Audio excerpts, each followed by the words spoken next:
Stay tuned for tonight's adventure with the Fat Man. Okay, here we go. Good morning, good afternoon, good evening, whatever time of day it is. I hope it's good to be where you are, because I'm really excited to be here today. My name is Baltimore Bats, and they really telegraphed this one. Yeah! Alright, have fun, guys. Alright, so I'm working on a project that I guess this video will serve as an accidental trailer for, but I'm looking into this bank exchange and custom building in Baltimore, which had a solid 100+ year run before they took it out. And I found something very interesting while I was reading the entry for this building out of the book this image was taken from, a book called Picture of Baltimore. And this book is quite literally a pocket-sized travel guide for the city of Baltimore in 1832. I could have put this thing in my back pocket and walked right out of the Enoch Pratt Free Library if I wanted to. And I didn't, of course. And it really does contain a description of all the objects of interest in the city. And 41 of them are embellished by views, all of which were allegedly drawn by Benji Latrobe.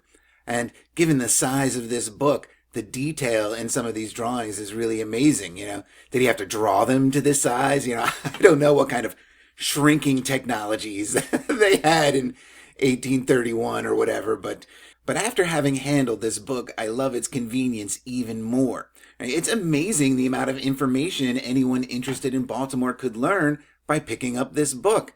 It literally tells you everything you need to know, right down to the values of everything being imported and exported into or out of Baltimore, as the chapter on the bank exchange and custom house does, naturally. And reading through this chapter, the anonymous author drops this section on us, the Telegraph.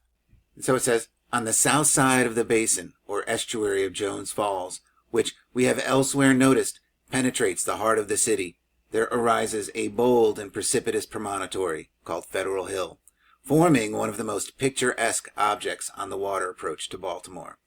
Many years it was surmounted by a humble frame tenement, in a room on the second story of which was a telescope that gained for the whole establishment the dignified appellation of the observatory. Hard by the observatory stood, coeval with the telescope and its domicile, 3 tall poles or masts, most sadly out of all parallelism, guyed up with ropes, occasionally tipping over in a high wind, but in the main answering indifferently well the purpose of their erection, as, by exhibiting great canvas balloons, they indicated to the gazing merchant of the town below the arrival in the river of the ships, brigs, or craft to which they were respectively designated. And there they stand yet, and there too stands the observatory. But alongside there has started up of late an odd, rakish-looking construction, called the Telegraph, a long and quick-sighted gentleman, whose reputation is rapidly mounting above the frame of the quiet and modest observatory. And truly, the Telegraph has a knowing and forward bearing that is well adapted to carry the day. Its tall mast and yard, its stays to every quarter of the compass, its blocks and halyards and braces trick it out like the garniture of a flaunting bell. That alone is competent to command attention. And a couple of things I love that trick it out was a phrase in the 1830s. This telegraph was tricked out like the garniture of a flaunting bell. I love this analogy, right? And then also that the telegraph is a gentleman, right? The telegraph, a long and quick-sighted gentleman, whose reputation is rapidly mounting, and the fame of the quiet and modest observatory. All right, continuing, right? The telegraph on Federal Hill corresponds with one at Bodkin Point, at the mouth of the Patapsco, and with the windows of the dome of the Exchange, and thus, in a few minutes, the arrival of a vessel at the distance of 30 miles from Baltimore may be known on the Exchange floor, insurance saved, and not only curiosity gratified, but real utility gained. Advance notice to the stock exchange, of what goods were coming in on the ships. And so they say that to the active energy of the proprietor of the reading rooms does the city chiefly owe the advantages of the telegraph. And unfortunately, I'm not going to get into what the reading rooms were a part of, what the exchange and custom house building were, probably. They were in here somewhere. But it's interesting that there's the story of this telegraph connecting to the custom and exchange house, because when you ask Google about telegraph technology, and I did go over telegraph, and at one time I did go over telegraph technology briefly, and I think it was part of the Norse Code series. But asking Google today what the oldest telegraph technology in America was. Whoops, that's not the right page. Here it is. The oldest telegraph technology in America.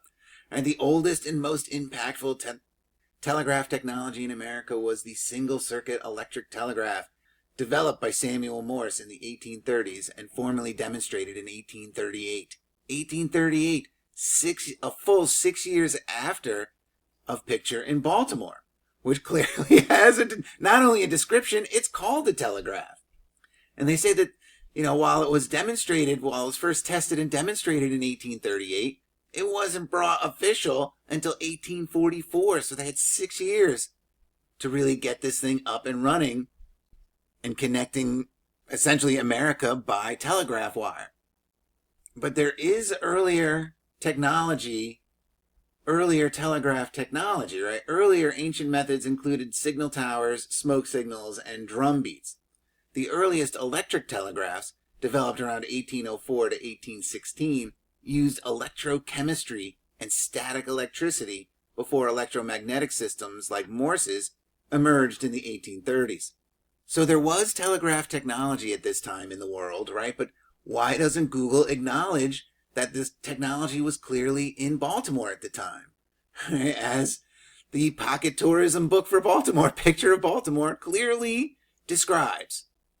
And I love their system for the balloon system as well, and the description of the 3 poles, which most sadly, out of all parallelism, they're just leaning in every which direction, held up by ropes, and release the balloons. But, they clearly describe what we think of as the telegraph here. But Google says that the telegraph isn't in America until 1838. Whoops, again, I went to the wrong one. Until 1838. All right, the first official line. First message. Nothing about anything earlier from Googly here. And again, there's only so much I'm willing to do on this quick curiosity I found. But I thought it was a lot of fun to find this. And it does, add credence to the idea that perhaps, this technology was around and well established and well known, and that a concerted effort was made to either hide it in the record or give it restart dates that fit a more convenient narrative or timeline. Anyway, just a fun little story I found, and a brief teaser as to, what I'm working on. I am working on something that I hope to get out soon. But anyway, I hope everyone out there is well. And so remember, just because you don't know the truth doesn't mean you can't have fun with the lies, right? So until the next one, cheers.